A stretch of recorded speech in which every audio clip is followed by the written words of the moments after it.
Terry was thumbing through his phone, juggling a cheap coffee from the gas station. "You holdin' up, buddy?" I called, heaving another tool bag into the truck bed. "Yep," he replied, barely looking up. "Headed to my mom's today. Her roof needs some TLC before the summer heat hits hard. I'm Roy, by the way.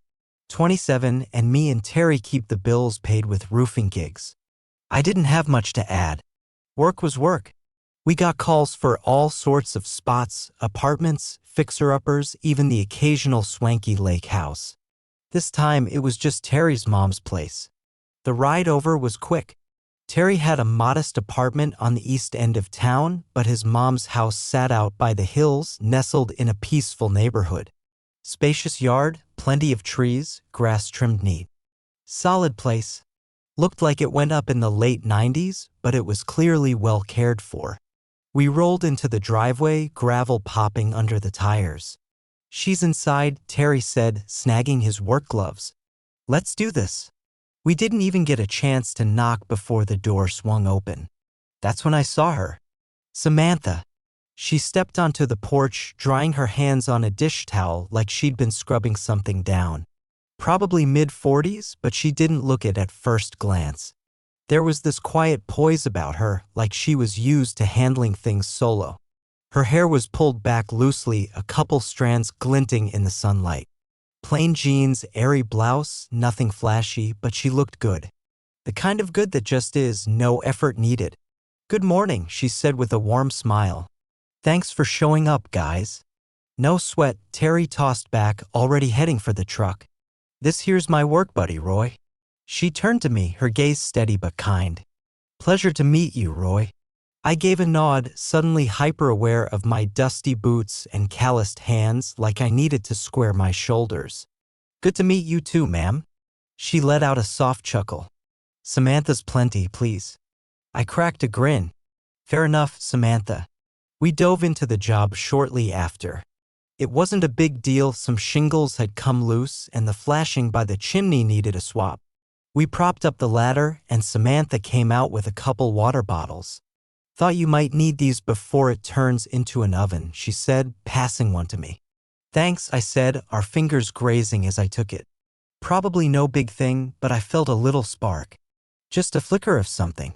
We worked steadily for the next hour or so. Terry kept to himself, humming some classic rock tune from the radio. Now and then, I'd catch sight of Samantha through the kitchen window, straightening up or chatting briefly on her phone. At one point, I climbed down to check a spot by the gutter, and she stepped outside again. "Everything going okay?" she asked. "Yeah, it's solid. Roof's in decent shape overall," I said. She lingered for a moment, arms crossed casually. "I've been meaning to get this checked out. My husband used to take care of these things." Her voice softened when she mentioned him. Not dramatic, but you could sense the quiet weight behind her words. "I'm sorry," I said gently. She offered a faint smile, like she was used to folks not knowing how to respond. "It's okay. It's been a couple years." I nodded, not pushing it.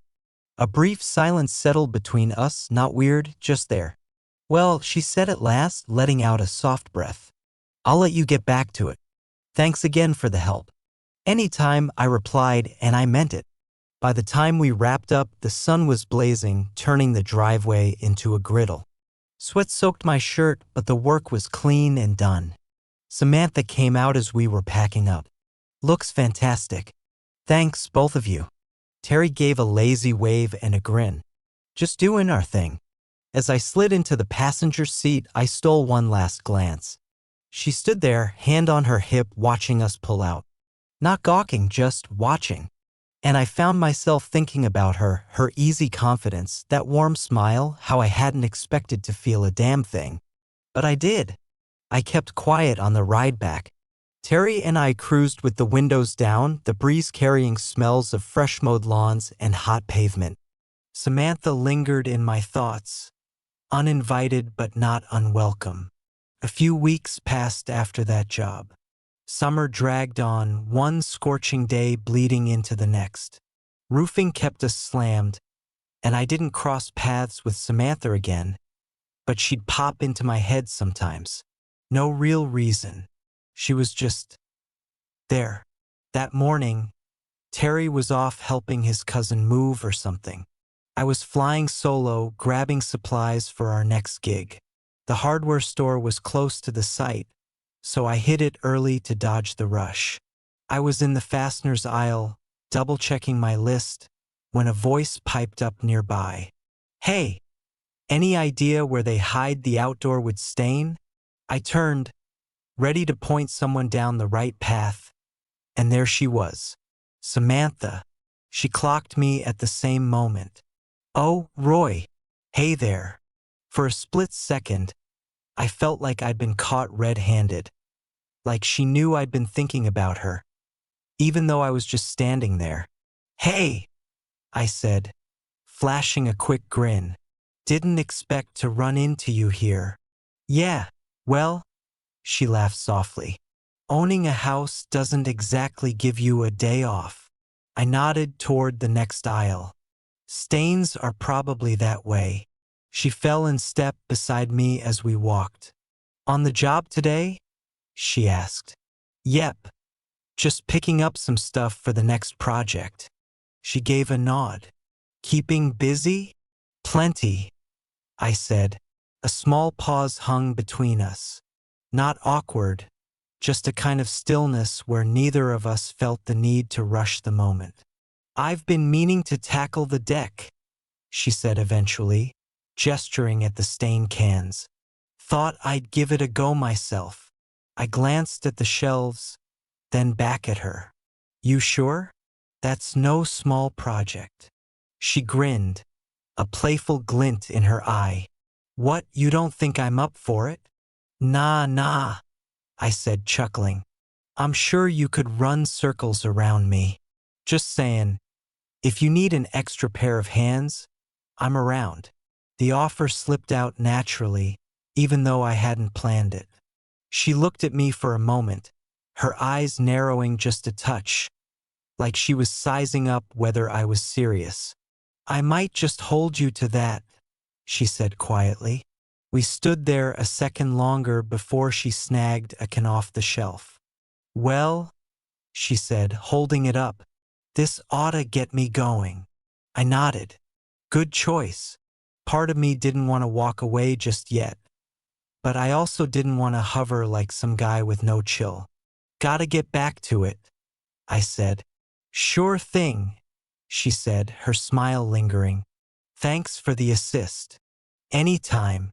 We parted ways, heading down different aisles, but I couldn't help sneaking a quick glance back. She did the same, our eyes locking for a half second before we both played it off and looked away. Back at the job site, that little encounter stuck with me. Nothing earth-shattering, nothing wild, but it was something. The way she smiled, the way her gaze held mine, like maybe it wasn't just polite small talk. And I'd be kidding myself if I said it didn't linger in my head all day. It was a Thursday when my phone pinged. I was wrapping up a quick patch job on an old ranch house when I checked the screen. Not Terry. "Hey Roy, it's Samantha. Hope it's okay, I'm texting. My porch light's been acting up, flickering on and off. Any chance you could take a look this week?" I stared at the message for a beat. She could have called a pro electrician. Hell, she could have called Terry. But she reached out to me. I tapped back, "No problem. I can stop by tomorrow afternoon if that works." Her reply came quick. "That's great. Thanks." The next day, I rolled into her driveway around 3 in the afternoon. It was hotter than usual. Not brutal, but sticky enough that my shirt clung to my back as I hopped out of the truck. Samantha was already out front, waiting on the porch steps, like she'd been keeping an eye out for me. She had on a breezy summer dress, understated but graceful. That was her in a nutshell, always carrying this effortless charm. "Hey," I said, slinging my toolbox out of the truck bed. "Hey," she replied, her smile warm and welcoming. "Thanks for swinging by. I hope this isn't a hassle."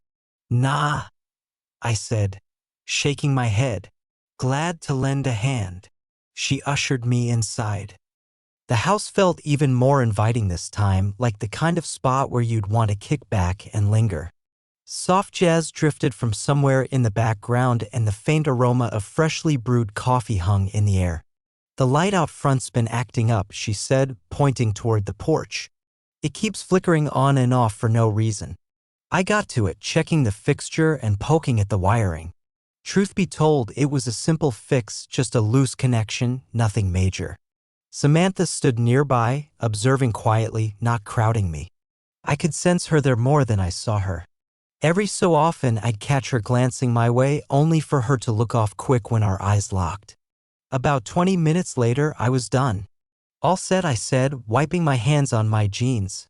Just a wonky wire. No big deal. Her smile lit up, the kind that reached her eyes and stayed there. You make it look like a breeze. I let out a small laugh. Trust me, I've dealt with worse.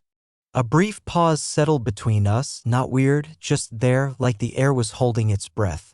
Then she spoke, her voice a touch softer. Fancy a coffee? I just brewed a fresh pot. I hesitated for half a second, not because I wasn't game, but because I was too game. Yeah, that'd be great, I said. She led me to the kitchen, a bright, cozy space with sunlight spilling through the windows. She poured us each a mug, handed me mine, and we settled at a little table by the window. At first, we kept it light, chatting about work, the heat, nothing heavy. But as the minutes ticked by, the conversation took a deeper turn. I've been in this house going on 15 years, she said after a bit, stirring her coffee slowly. It feels odd sometimes how still it gets now. I nodded, just listening. My husband, she paused, her eyes flicking down for a moment, he passed a little over 2 years ago. Heart issue. Her tone was steady, like she'd said it enough times to keep it together, but you could tell it still hit her. That's rough, I said quietly. I'm sorry. She glanced up, offering a gentle smile. Thanks. It's been a lot to get used to. We sipped our coffee, letting the silence rest for a beat. Got family nearby? She asked, easing the topic elsewhere. Not really, I said. My folks are a couple hours away, but I mostly do my own thing. Work keeps me on my toes. She nodded, her gaze dropping to her mug for a second. Funny how life shrinks sometimes, isn't it? I gave a half smile. Yeah, but maybe there's something to be said for keeping it uncomplicated. She looked at me then, really looked, and for a moment I felt something shift in the room. Not some big, cinematic moment, but a quiet, subtle change like the kind you notice right before something starts to happen. We kept talking for a while, the conversation flowing easier now with a few laughs sprinkled in. She had this sharp wit, understated but quick, and she was just easy to be around. Eventually, I set my empty mug down and stood. Well, I should probably let you get back to your day. She walked me to the door. As I stepped outside, she lingered in the doorway for a second. Thanks again, Roy. Anytime, I said, and I meant it, maybe more than I should have. As I headed back to my truck, I could feel her watching me. I didn't turn around, but it was there, that kind of look you can't quite put words to but know is real. A text popped up one afternoon, short and to the point. Hey Roy, any chance you've got your truck free this weekend? I need to grab some stuff for the house, furniture, supplies, too much for my car. I read it twice. She could have rented a van or called someone else, but she chose me. I shot back, yep, I'm free Saturday. What time works? We linked up that morning just past 9. The sun was already warming things up, but a light breeze kept it bearable. Samantha was waiting in her driveway when I pulled in, keys in one hand, sunglasses in the other. Morning, she said, flashing the familiar smile that was starting to stick with me. Morning, I replied, stepping out of the truck. You got your shopping list locked and loaded? She laughed lightly, trying not to go too crazy. I grinned. No guarantees once we're in the store. We headed out to a big home improvement warehouse about a half-hour away. The drive felt relaxed, natural, like neither of us felt the need to fill every second with chatter. The radio played a few tunes and we talked on and off about little things that somehow felt like everything. At a stoplight, she glanced over. Thanks for doing this, Roy. I'm sure you've got better ways to spend your weekend. I shook my head. Nah, this is better. She smiled, soft and quiet, her eyes lingering on me a touch longer before she looked back at the road. We spent the next couple hours roaming the store, piling carts with patio furniture, potted plants, some new light fixtures, and a few random things she'd been putting off replacing. Every so often, our arms would brush as we reached for the same item. Neither of us pulled back too quick. Those small moments stuck with me, quiet but heavy. At one point, as I hoisted a box onto the cart, I noticed her watching me a little longer than needed. I caught her eye and she glanced away with a shy, almost playful smile. We took a break for lunch at a cozy cafe nearby with a small patio on a quiet street. She insisted on covering the bill, and I put up a half-hearted fight before letting her win. Over food, the conversation shifted again, like it always seemed to with her. You seem like you enjoy your work, she said, swirling the ice in her tea. Roofing? I shrugged. It's not fancy, but it's real. Keeps the lights on. I like using my hands. She smiled. I respect that. So many people go after things they don't even care about. I nodded, watching her as she spoke. She had this steady confidence, like she knew exactly who she was, but there was a softness there too, something that made you want to lean in closer. The ride back was quieter, not tense, just the kind of quiet where you're both wrapped in your own thoughts but not ready for the day to end. When we pulled into her driveway, I helped unload the haul, stacking everything neatly by the garage. The afternoon light cast long shadows across the yard and the air was starting to cool. As I set down the last box, she stepped closer, tucking a strand of hair behind her ear. You've been a lifesaver today, she said, her voice soft. I smiled. Happy to help. Anytime. We stood there for a beat, the distance between us feeling smaller than before. For a second, I thought she might say something more. But then she glanced at the house. Guess I should start sorting this out, she said quietly, almost like she was pulling back from the moment herself. I gave a quick nod. If you need a hand, you know where to find me. Her smile grew a touch brighter. I do. I turned to head back to the truck, but before hopping in, I stole one last glance. She was still there, watching me, that same warmth in her eyes. This time, neither of us broke eye contact. The next few weeks slipped by in a blur, both ordinary and charged with something unspoken. We didn't cross paths, but little texts pinged back and forth, always easy, always surface level. Yet beneath the casual words, there was a current neither of us was naming. Then one evening, Samantha's name lit up my phone again. This message felt different. Ever get a weekend to yourself? I stared at the screen, my heart giving a slight kick. Now and then I typed back, "What's up?" A few minutes ticked by before her response landed. I've been thinking about a quick getaway. Just to clear my head. It's been ages. It didn't take much to read the subtext. My fingers hovered over the keys. I could have played it chill, but we'd already moved beyond that, even if we hadn't said it outright. Were you thinking? Her reply came fast. There's a quiet spot up at Lake Arrowhead. Nothing grand, just calm. I took a deep breath and typed, "Want some company?" A longer pause followed. Then one word, "Yes." Simple, but it carried everything. The days after that dragged more than usual. I threw myself into work, kept my focus tight. Terry was clueless. We weren't tight like that anyway, just work buddies who shared tools and ladders. Still, when I saw him on the job, I made sure to act like nothing was up. Got plans this weekend? He asked one afternoon, yanking off old shingles. Yeah, actually, I said, keeping my tone steady. Taking a short trip. Nice, he said, swiping sweat from his brow. I'm out too. Visiting my uncle down south. Back Monday. I nodded, leaving it at that. No need to say more. Friday afternoon, I tossed a duffel into the truck, just the basics, clothes, a couple books I'd probably ignore, and a low buzz of nerves humming in my gut. The drive to Lake Arrowhead was smooth, the mountain air cooling as I climbed higher, trees crowding thicker along the twisty road. By late afternoon, I pulled into the lodge's small lot. It was nestled among towering pines, built with sturdy wooden beams and wide verandas overlooking the lake. Peaceful, tucked away, perfect. As I slammed the truck door, I spotted her by the entrance, glancing at her phone. She wore jeans, a soft sweater, sunglasses perched on her head. When she saw me, her face broke into that gentle, warm smile that always hit me harder than I'd admit. I walked over, trying to keep it cool despite the faint jitters under my skin. "Hey," I said quietly. "Hey," she replied, her voice just as soft. For a moment, we just stood there like we weren't quite sure how to bridge the gap now that we were here. This wasn't her house or a quick errand. It was just us, no pretense.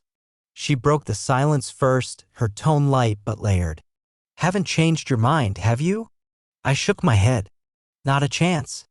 Her smile widened and we headed inside to check in. The room was cozy but simple, a big bed, a small nook by a window with a lake view, and a balcony with a pair of chairs. The kind of place where you could vanish for a couple days. As we dropped our bags, she lingered by the balcony door, gazing out at the water. "It's gorgeous here," she murmured. "Yeah," I said, though my eyes were on her, not the lake. She turned, leaning lightly against the doorframe. The afternoon light caught her hair, and my chest tightened for reasons I couldn't quite pin down. We didn't move closer, but the space between us felt narrower, like the air itself had shifted. We weren't rushing, but we both knew this trip was more than a whim. That evening, we sat out on the balcony, a bottle of wine between us, the lake mirroring the last streaks of twilight. Our talk came easy, softer than usual, like the rest of the world had faded the second we got here. No deadlines, no chores, no excuses, just us. After a quiet moment, she looked at me. "I almost bailed," she admitted, her voice barely above a whisper. I raised an eyebrow. "How come?" She gave a small, almost private smile. "This whole thing, whatever it is, feels a bit wild." I held her gaze, my voice low but firm. "Wild's not always a bad thing." She let out a soft breath, her eyes warm but guarded. "Maybe not." We sat there, side by side, the night folding around us, letting whatever was brewing simmer in the quiet, not quite ready to spill over but inching closer. The next morning was slow, unhurried. The air felt crisp and fresh, and neither of us was eager to be anywhere else. Samantha was already by the window when I woke, sipping coffee, wrapped in a plush hotel robe.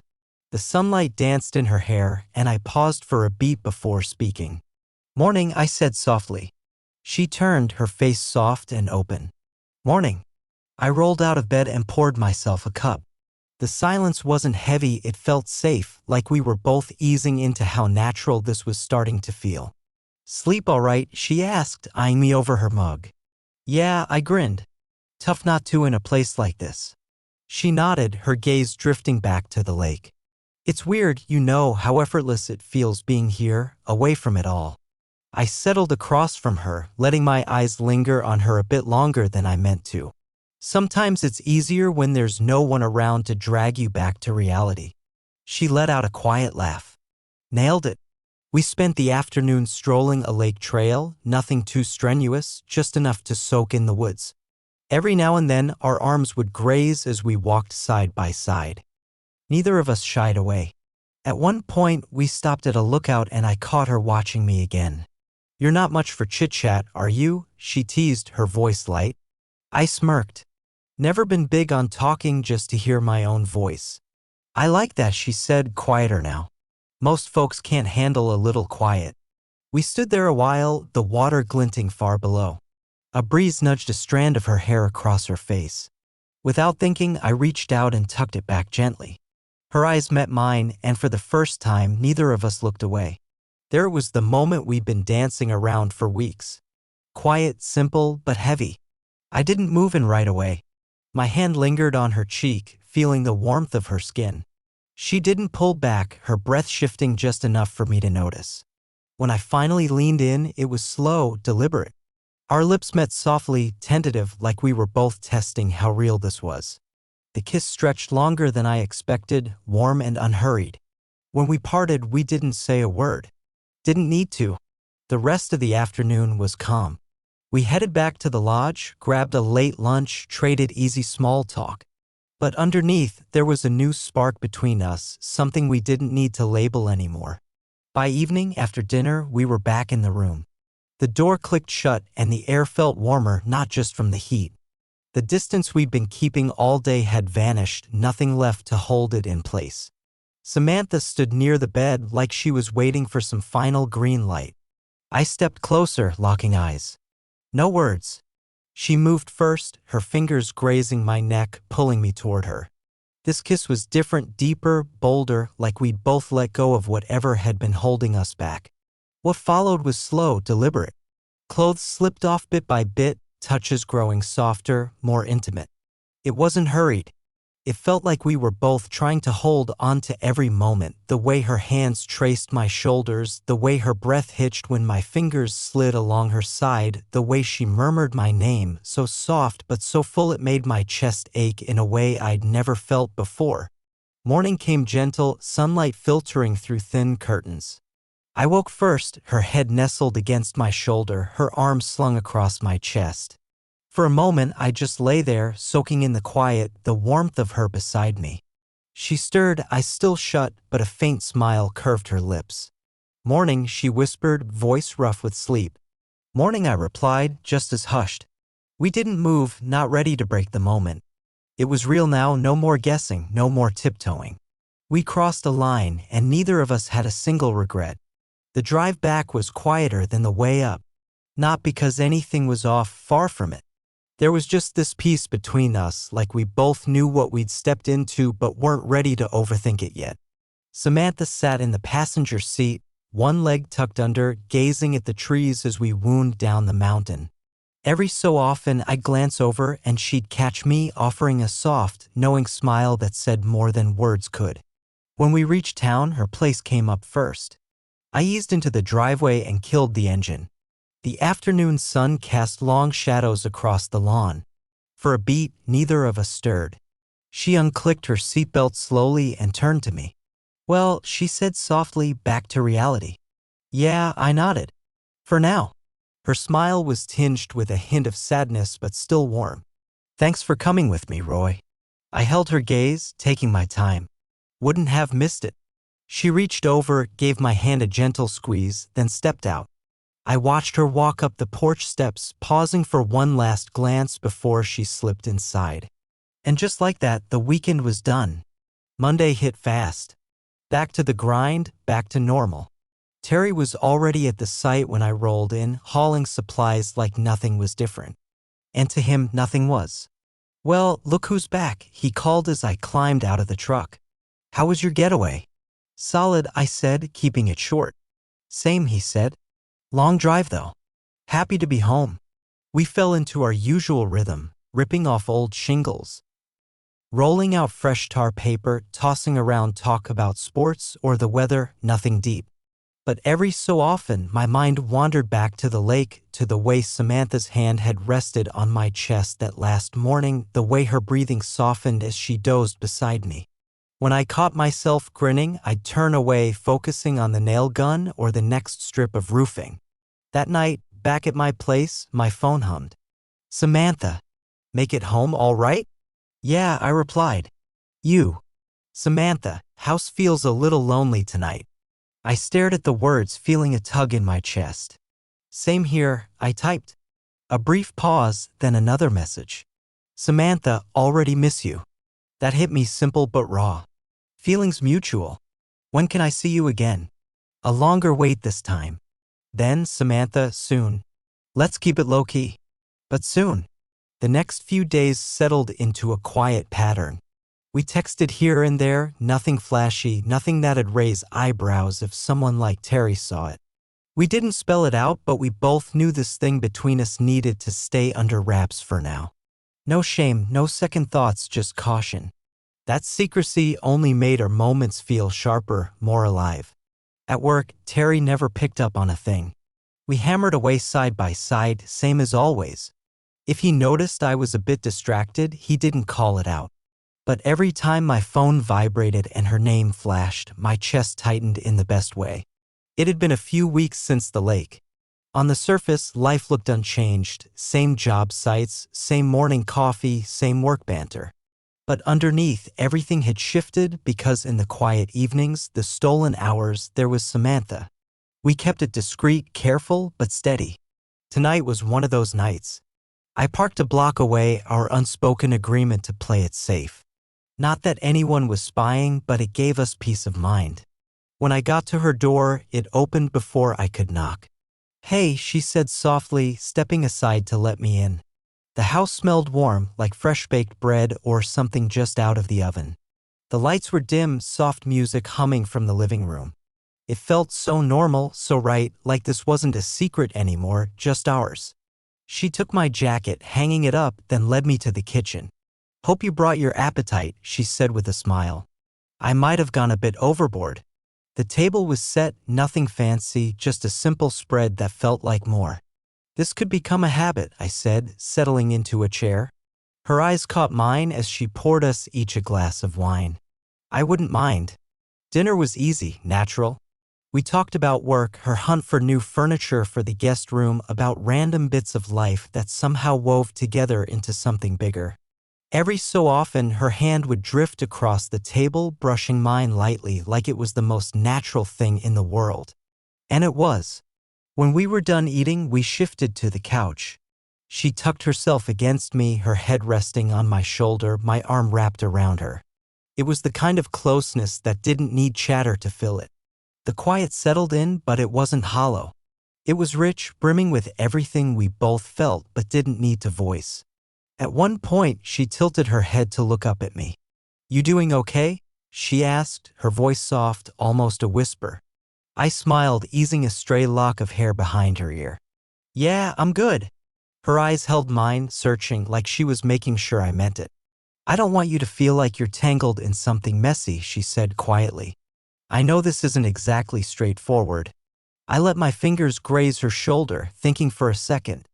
"It's not messy to me," I said. "I'm exactly where I want to be." Her lips curved into that small, heart-tugging smile that got me every time. "You're sure?" she murmured.